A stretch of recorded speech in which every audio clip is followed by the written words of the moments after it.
Welcome back to the Simply Spoiler, where we're talking about another movie. And this is something that's absolutely mesmerizing about love stories on the 1800s. There's so many adaptations to portraying this era that it's wholesome to watch. You're probably all familiar with the storyline and the actors involved in the production. But what really got us is the stunning locations and castles they found to truly show the power of the most eligible bachelors in the country. Elegant speeches, love expressions construed most ardently to amplify one's intention to the other is what is part of this phenomenal movie. Into the Light opens in old Elizabeth reading a book, walking towards her humble house. 5 sisters, Elizabeth, Lydia, Kitty, Jane and Mary, and a worried Mrs. Bennet about marrying her girls off. The most expensive house in Netherfield has been let, with the suitor earning £5,000 a year. Is Mr. Bingley. Mr. Bennet invites him to the dance. Once they enter the hall, everyone stops and steps aside. And now we're introduced to the other protagonist of the movie, Mr. Bingley, his sister, and the person with the quizzical brow, Mr. Darcy, who has £10,000 a year and he owns half of Derbyshire. As he walks past Elizabeth, she catches his eye, but he quickly looks away because Mr. Darcy is really proud. Mr. Bingley dances with Jane for most of the evening. While sitting under the stairs, she hears Mr. Darcy saying Elizabeth was perfectly tolerable and not handsome enough to tempt him. It is here we see that Elizabeth decides that she'll never speak to Mr. Darcy again, and she makes an expression of him, saying that he's really proud.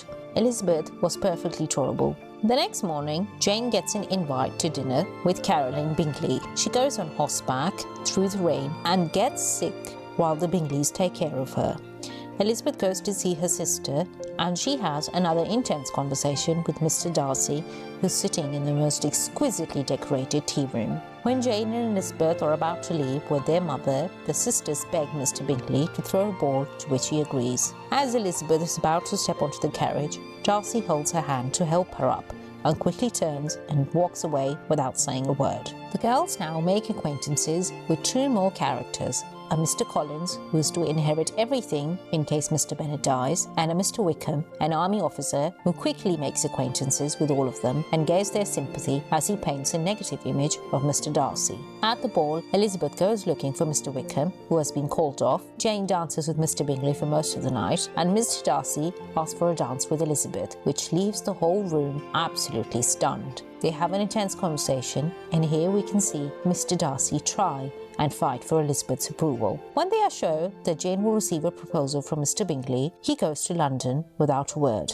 Elizabeth is proposed to by Mr. Collins, to which she refuses. However, Elizabeth's best friend marries Mr. Collins instead. Jane is so distraught that she goes to her aunt and uncle in London to try and forget Mr. Bingley and make him see how much she loves him. Elizabeth goes with her friend and is invited by Lady Catherine de Bourgh to the estate. As soon as she enters, she sees Mr. Darcy and is quite taken aback by his presence, and Lady Catherine is alarmed that Elizabeth knows her nephew. She tries to insult Elizabeth, but is astounded by the witty remarks and decisiveness she has for a person so young as her. The next day at church, Elizabeth talks to Colonel Fitzwilliam, who's a friend of Mr. Darcy, and realizes that Mr. Darcy was the one who separated her sister from Mr. Bingley. She runs out in the pouring rain, only to realize that Mr. Darcy is following her. In a shocking turn of events, Mr. Darcy asks her to marry him, to which Elizabeth refuses. Next up, we see Mr. Darcy come in with a letter explaining everything to Elizabeth for all the expenses she's laid against him. He clarifies the true image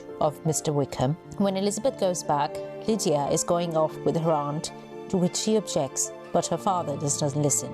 Her aunt and uncle ask her to accompany them, to which she obliges, as they are both well-read and of sound character. On their way, they visit the Pemberley estate, which Darcy owns.